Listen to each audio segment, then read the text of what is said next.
profitez pleinement, éteignez les lumières, mettez votre casque ou vos écouteurs, fermez les yeux, relaxez-vous.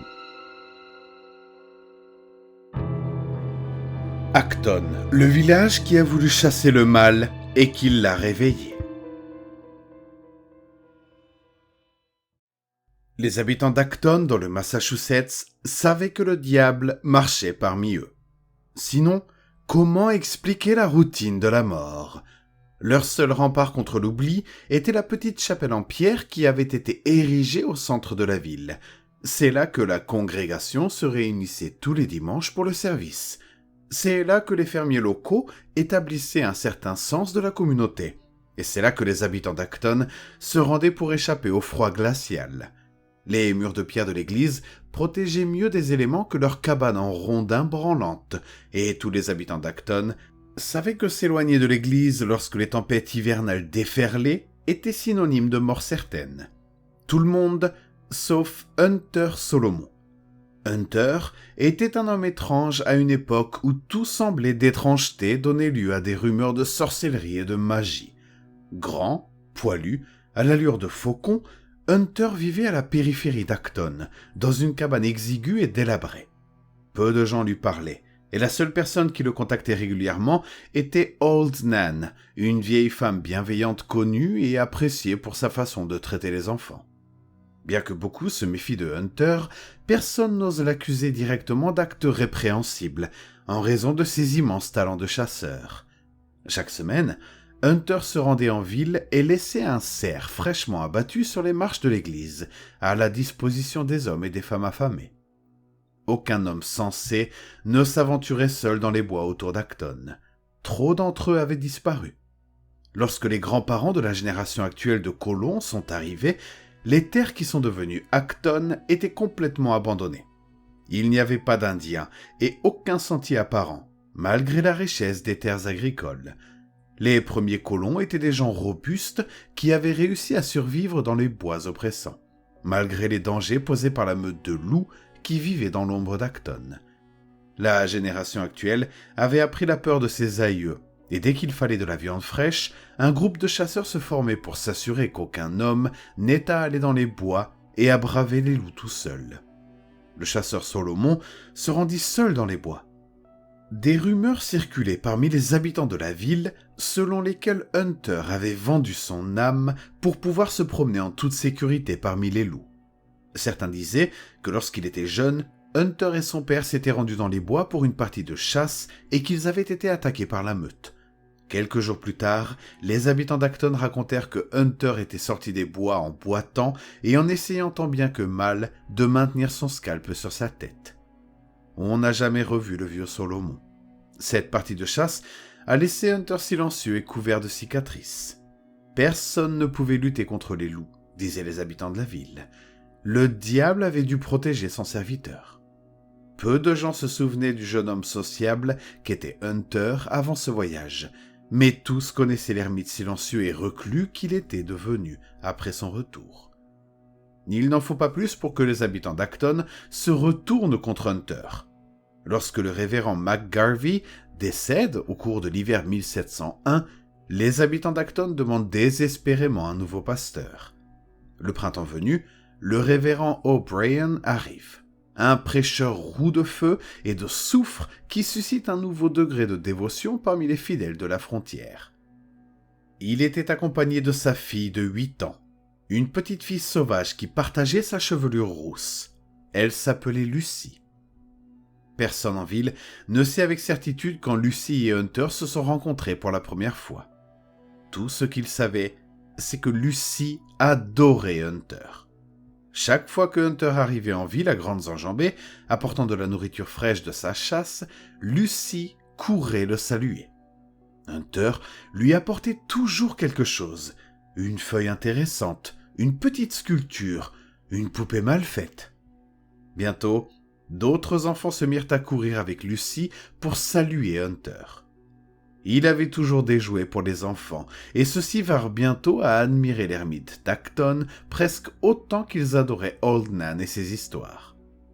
Certains y voient le signe que Hunter est au moins en partie un homme honnête. D'autres comme le révérend O'Brien, savait que Hunter, qui adorait Satan, corrompait sa fille et les autres enfants de la ville.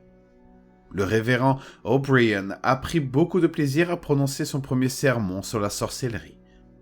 Les habitants de la ville, déjà méfiants à l'égard du chasseur Solomon, sont suspendus à chacun de ses mots. Les descriptions vivantes des couvents et des malédictions les poussent à la ferveur. Bientôt, ils commencent à remarquer chaque malheur.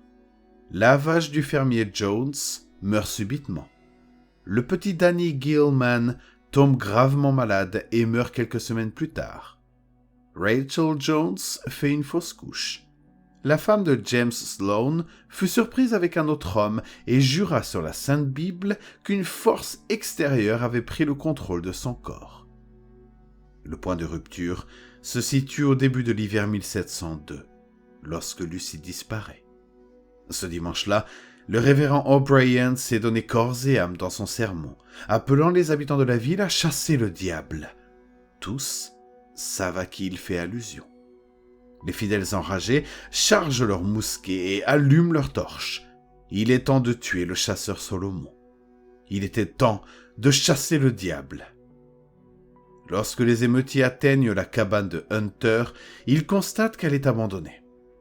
Le réveillant O'Brien et James Sloan conduisent un groupe restreint d'anciens du village dans la cabane pour voir s'il y a un signe de l'endroit où Hunter est allé, ou s'il va revenir. Ils trouvèrent un petit lit de camp, de nombreux trophées de chasse et un ensemble de menottes enchaînées au mur de la cabane. Les menottes étaient solides et montraient des signes d'utilisation fréquente. Le long des poignets des menottes se trouvaient plusieurs poils épais et foncés. Le révérend O'Brien annonça fièrement que les menottes étaient la preuve que Hunter avait invoqué et asservi des démons à sa volonté. Mais bientôt, le froid glacial et les hurlements des loups poussèrent la foule à regagner la sécurité d'Acton et de l'église. Le deuxième enfant à disparaître est Annie Smith, fille de Giles Smith, l'ivrogne de la ville. Les sermons du révérend O'Brien deviennent encore plus passionnés et la chasse aux sorcières commence. Toute femme accusée d'appartenir au clan de Hunter Solomon est rapidement jugée par un conseil dirigé par le révérend O'Brien et James Sloan. Aucune des accusées ne fut déclarée innocente, et l'idée que la sorcellerie s'était infiltrée dans le village provoqua un vent de panique. En peu de temps, Peggy Sullivan, Lindsay Anderson et Jane Sloan, l'épouse adultère de James Sloan, sont brûlées vives. Cependant, d'autres enfants continuent de disparaître et le révérend O'Brien entraîne ses fidèles dans une grande purge qui coûte la vie à de nombreuses jeunes femmes du village. Les habitants de la ville se sont ralliés au révérend O'Brien, le saint homme qu'ils savaient être un croisé pour la justice. Malgré leur foi, le nombre d'enfants disparus a continué à augmenter tout au long de ce long mois de novembre et de décembre. Le message est apparu la nuit suivant le blizzard. Bien que tous les habitants se soient réfugiés dans l'église, Giles Smith est le seul à l'avoir vu. Malgré la mauvaise visibilité causée par les averses de neige, Giles jura que la bête avait facilement la taille d'un cheval. Personne ne le croit vraiment et le lendemain matin, rien ne vient confirmer les dires de Giles. La neige abondante avait masqué les traces et le révérend O'Brien s'empressa de rejeter les affirmations de l'ivrogne, jusqu'à ce qu'il voie la porte de l'église. Sur la porte de l'église, 2 mots sont grossièrement gravés. « Je sais. Je sais. » Le révérend O'Brien pâlit et se dépêche de rentrer chez lui, déclarant qu'il doit préparer le sermon du lendemain. Ce sermon n'a jamais été prononcé. Toute la nuit, les habitants furent tenus éveillés par de grands hurlements solitaires qui semblaient provenir de l'extérieur du village. Le lendemain matin, alors que les habitants d'Acton sortaient de chez eux, vêtus de leurs habits du dimanche, ils sont accueillis par un spectacle effroyable. Le corps mutilé de James Sloan est étalé sur les marches de l'église. Le révérend O'Brien est furieux et convoque immédiatement le conseil. Le conseil ne tarde pas à accuser Old Nan de sorcellerie et de conspiration avec Hunter Solomon. Les autres enfants regardent avec horreur leur conteuse se faire arrêter par le conseil et le révérend O'Brien envoie ses fidèles ramasser du bois pour un bûcher.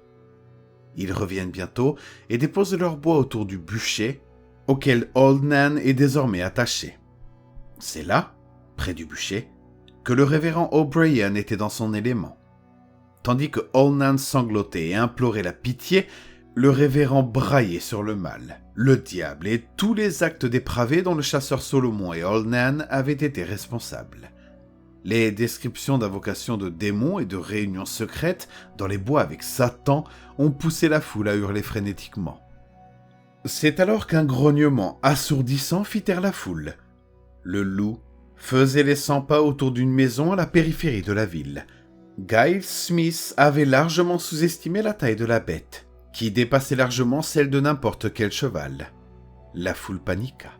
Certains s'évanouirent, d'autres tirèrent leurs mousquets, d'autres encore s'enfuirent, et le révérend O'Brien resta planté sur place, tenant la torche qu'il avait prévu d'utiliser pour allumer le bûcher. Le loup fonça, traversant la foule et se dirigeant directement vers le révérend O'Brien. Paniqué, il laissa tomber sa torche sur le bûcher et se retourna puis courut. Alors que les flammes commençaient à remonter le long de la pile de bois sec vers Old Nan, qui priait désespérément, le loup changea de trajectoire. Jetant son poing en l'air, il traversa le bûcher, brisant le pieu et libérant Old Nan.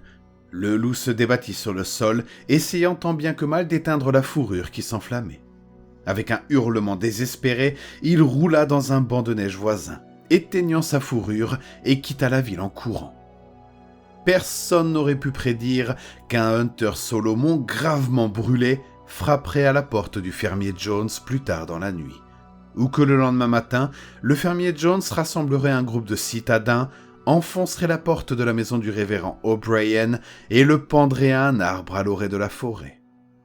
Peu de gens auraient pu prédire que les restes des enfants disparus seraient retrouvés dans un sous-sol de cette même maison. Le chasseur Solomon n'a pas été revu depuis, mais les habitants d'Acton n'évitent plus les bois. Les chasseurs sortent seuls, sans crainte. Les enfants jouent dans les endroits qui leur étaient autrefois interdits. De temps en temps, un chasseur entend un hurlement solitaire. De temps en temps, un enfant trouve une poupée mal faite, mais personne ne disparaît, et plus aucune rumeur ne circule sur Hunter Solomon.